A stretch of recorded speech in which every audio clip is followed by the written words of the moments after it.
இப்போ சமூக வலைதளங்கள்ல இவங்களோட புகைப்படம் தான் ட்ரெண்டிங்ல இருக்கு அப்படின்னு சொல்லணும்.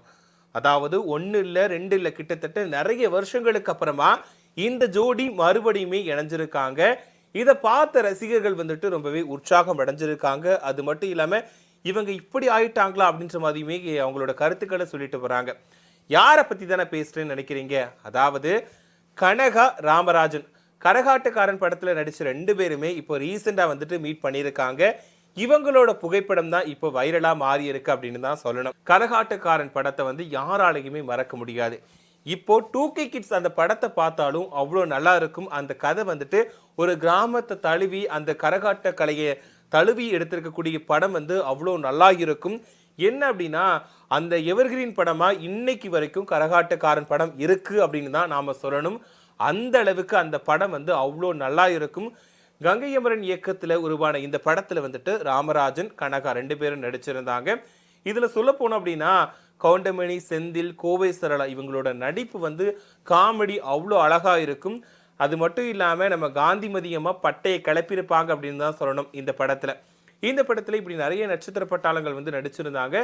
இந்த படம் வந்து சூப்பர் டூப்பர் ஹிட் ஆச்சு அப்படின்னு தான் சொல்லணும்.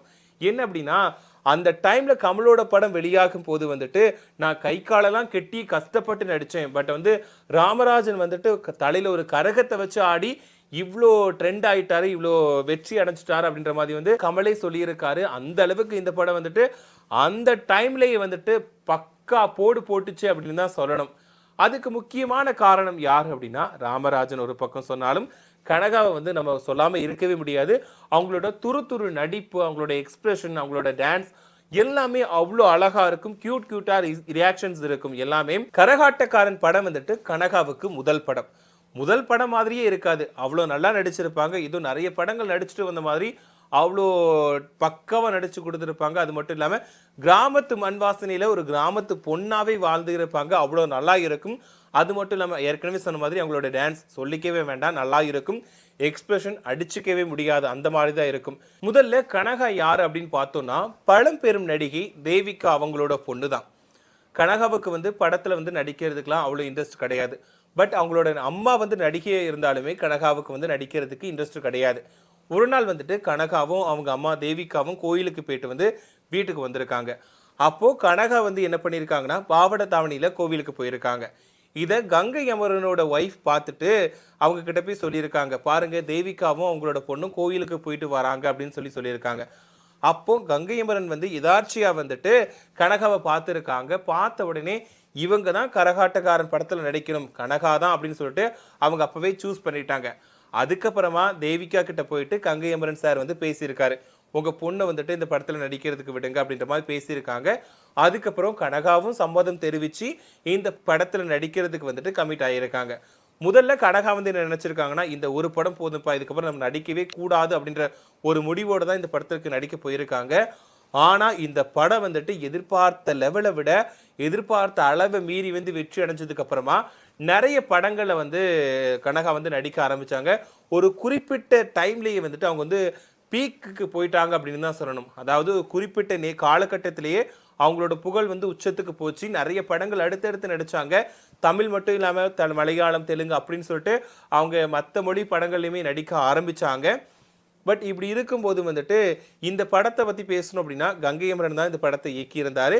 இதில் இருக்கக்கூடிய பாடல்கள் எல்லாமே அவ்வளோ அழகா இருக்கும். இன்னைக்கு வரைக்கும் கேட்டாலும் எல்லாருக்குமே பிடிக்கும். திரும்பி திரும்பி திரும்பி திரும்பி கேட்கக்கூடிய அளவுக்கு அந்த பாடல்கள் வந்து அவ்வளோ இனிமையா இருக்கும். அதுக்கு காரணம் நம்மளுடைய இளையராஜா தான். இளையராஜாவோட இசையை பத்தி சொல்லவே வேண்டாம். அவரோட இசை அப்படின்னாலே கண்டிப்பா அந்த பாடல் வந்து அவ்வளோ நல்லா இருக்கும். அதே மாதிரிதான் கரகாட்டக்காரன் படத்துல இடம்பெற்ற எல்லா பாடல்களுமே அவ்வளோ அழகா இருக்கும். இப்போ கேட்டாலும் அவ்வளோ ரசிக்கும்படியா இருக்கும். அந்த நேரத்தில் வந்து கனகாவோட எக்ஸ்பிரஷன் எல்லாமே கை கொடுத்துச்சு இந்த படத்துக்கு வந்து. அது மட்டும் இல்லாமல் கரகக்கலையை வச்சு தான் இந்த படத்தை வந்து எடுத்திருப்பாங்க. அது மட்டும் இல்லாமல் அவங்களோட கஷ்டங்கள் எப்படி இப்படிலாம் நடக்குது அப்படின்றத காட்டியிருப்பாங்க. கடைசியா அந்த மாங்குயிலை பூங்குயிலை பாட்டுல வந்துட்டு ராமராஜனும் கோவை சரளாவும் டான்ஸ் ஆடிட்டு இருக்கும் போது வந்து நம்மளோட கனகா வந்து சுத்தி சுத்தி வருவாங்க. அப்போ அவங்க கொடுக்கக்கூடிய எக்ஸ்பிரஷன், அவங்களோட கண்ணோட அசைவுகள், புருவத்தை தூக்குறதா இருக்கட்டும், உரைச்சு பார்க்கறதா இருக்கட்டும், இது எல்லாமே அவ்வளோ அழகா இருக்கும். இதுக்கப்புறமா தான் நிறைய வாய்ப்புகள் வந்து இவங்களுக்கு வர ஆரம்பிச்சுது. சொல்ல போனோம் அப்படின்னா கனகா அப்படின்னாலே பாவாடை தாவணி போட்டு நடிக்கிறதுக்கு தான் நல்லா இருக்கும் அப்படின்ற மாதிரி நிறைய படங்கள்ல வந்துட்டு பாவாடை தாவணியில தான் நடிச்சிருப்பாங்க. அது வந்து அவங்களுக்கு பக்காவா செட் ஆயிருக்கும். ஒரு கிராமத்து பொண்ணு எப்படி இருப்பாங்களோ, எந்த மாதிரி துடுக்கா இருப்பாங்களோ, அது எல்லாமே கனகாவுக்கு வந்து பொருத்தமா இருக்கும். பட் கனகாவுக்கு வந்துட்டு சினிமா வாழ்க்கை வந்து நல்லா தான் போயிட்டு இருந்துச்சு.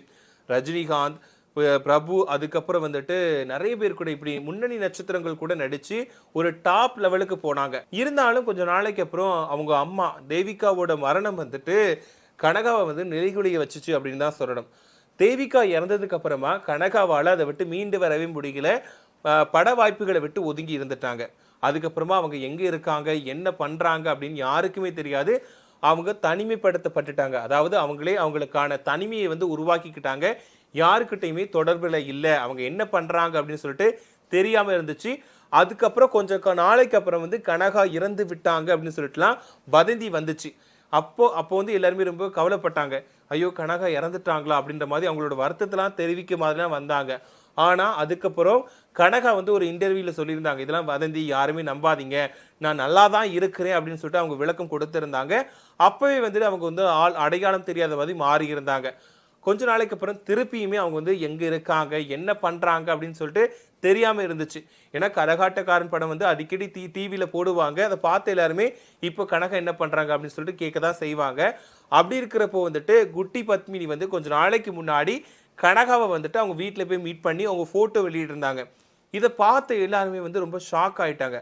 ஆளே அடையாளம் தெரியாத மாதிரி வந்து கனகா மாறி இருந்தாங்க. அந்த புகைப்படத்தையும் இந்த புகைப்படத்தையும் ஒப்பிட்டு பார்த்து இப்படி இருந்தவங்க இப்படி மாறிட்டாங்களா, ஏன் இப்படி ஸ்ட்ரெஸ்ஸாக இருக்காங்க, இவங்களுக்கு என்னாச்சு அப்படின்ற மாதிரிலாம் அவங்களோட கேள்விகளை குழப்பங்களை வந்து கேட்டுட்டு இருந்தாங்க. பட் அதை பற்றி யாருமே கண்டுக்கவே இல்லை. இப்போ இப்படி இருக்கும்போது வந்து குட்டி பத்மினி என்ன சொன்னாங்கன்னா, கனகா வந்து எனக்கு இன்டர்வியூ கொடுக்குறேன்னு சொல்லியிருக்காங்க, என்னோட சேனலுக்கு வந்து இன்டர்வியூ கொடுக்குறேன்னு சொல்லியிருக்காங்க, கண்டிப்பாக கூடிய சீக்கிரமா அவங்களோட இன்டர்வியூ எடுத்து நான் போடுவேன் அப்படின்னு சொல்லியிருந்தாங்க. ஆனால் இதுக்கப்புறம் என்ன அப்படின்னா, குட்டி பத்மினி வந்து இதை பற்றி பேசுனதுக்கு அப்புறமா கனகா வந்து ஃபோன் பண்ணாலுமே எடுக்கவே இல்லை. 2-3 டைம் நான் கால் பண்ணேன், அவங்க எடுக்கவே இல்லை அப்படின்னு சொல்லிட்டாங்க. அதுக்கப்புறம் கனகா என்ன ஆனாங்க, ஏது பண்றாங்க அப்படின்னு யாருமே கண்டுக்கல. இப்படி இருக்கும்போது தான் திடீர்னு ராமராஜனை வந்துட்டு கனகா மீட் பண்ணியிருக்காங்க. அதுதான் இப்ப பரபரப்பா பேசப்பட்டிருக்கு. என்ன அப்படின்னா, ரொம்ப நாளைக்கு அப்புறமா கனகாவும் ராமராஜனும் மீட் பண்ணியிருக்காங்க. இதுதான் அந்த புகைப்படங்களை வந்து அவங்க வெளியிட்டு இருக்காங்க. அதுதான் வைரலா மாறி இருக்கு. இதை பார்த்து எல்லாருமே என்ன சொல்றாங்க அப்படின்னா, அப்பாடா அப்போ பார்த்த ஜோடியா இப்போ இப்படி மறுபடியும் சேர்ந்துருக்காங்க, பார்க்கறதுக்கே ரொம்பவே நல்லா இருக்கு. அது மட்டும் இல்லாம நிறைய விஷயங்கள், நிறைய கமெண்ட்களை சொல்லிட்டு போறாங்க. நிறைய பேர் வந்துட்டு அவங்களுக்கு சப்போர்ட்டா நிறைய விஷயங்களும் பேசிட்டு போறாங்க. அது மட்டும் இல்லாம மகிழ்ச்சியும் தெரிவிச்சுட்டு போறாங்க. ஆனா ஒரு சில பேர் என்ன சொல்றாங்க தெரியுமா, இவங்க மறுபடியும் கரகாட்டக்காரன் 2 படத்துல நடிக்கிறதுக்காக சேர்ந்திருக்காங்களோ அப்படின்ற மாதிரி அவங்களோட கருத்துக்களை வந்து முன் வச்சுட்டு வராங்க. ஒருவேளை இருக்குமோ அப்படின்ற மாதிரி தான் எல்லா சந்தேகமும் இருக்குது. ஏன்னா நிறைய பேர் சொல்றாங்க கரகாட்டக்காரன் படத்துல 1 அவ்வளோ ஹிட் ஆச்சு, 2 ஒருவேளை வந்துச்சுன்னா ரொம்ப இன்னும் நல்லா இருக்கும் அப்படின்ற மாதிரிலாம் அவங்களோட கருத்துக்களை சொல்லிட்டு போறாங்க. அதே நேரத்துல மறுபடியும் ஒரு சில தரப்பினர் என்ன சொல்றாங்கன்னா, கனகா மறுபடியும் ரீஎன்ட்ரி கொடுக்கலாம் வாய்ப்பு இருக்கு, அதனால தான் ராமராஜனை போய் மீட் பண்ணியிருக்காங்க, கனகா வேற படத்துல நடிக்கிறதுக்கு ஒப்பந்தம் செய்யப்படுவதற்காக கூட இந்த மீட்டப் நடந்திருக்கலாம் அப்படின்ற மாதிரியும் ஒவ்வொரு கருத்துக்களை ஒவ்வொருத்தங்க சொல்லிட்டு போறாங்க. அதாவது அந்த போட்டோ பார்த்து என்னெல்லாம் சொல்ல முடியுமோ, என்னென்ன வதந்திகளை கிளப்ப முடியுமோ எல்லாத்தையுமே நம்ம ஆளுங்க சொல்லிட்டு வராங்க. அதுதான் இப்போ வந்து சமூக வலைதளங்கள் வந்து ட்ரெண்டிங்கா இருக்கு. பட் எதுவா இருந்தாலும் பரவாயில்ல, ரொம்ப நாளைக்கு அப்புறம் 2 பேரும் மீட் பண்ணியிருக்காங்க, சந்தோஷமா இருந்திருக்காங்க. அது மட்டும் இல்லாம 2 பேருமே சேர்ந்து சாப்பிட்டுருக்காங்க. இதெல்லாம் அவங்க பகிர்ந்திருக்காங்க.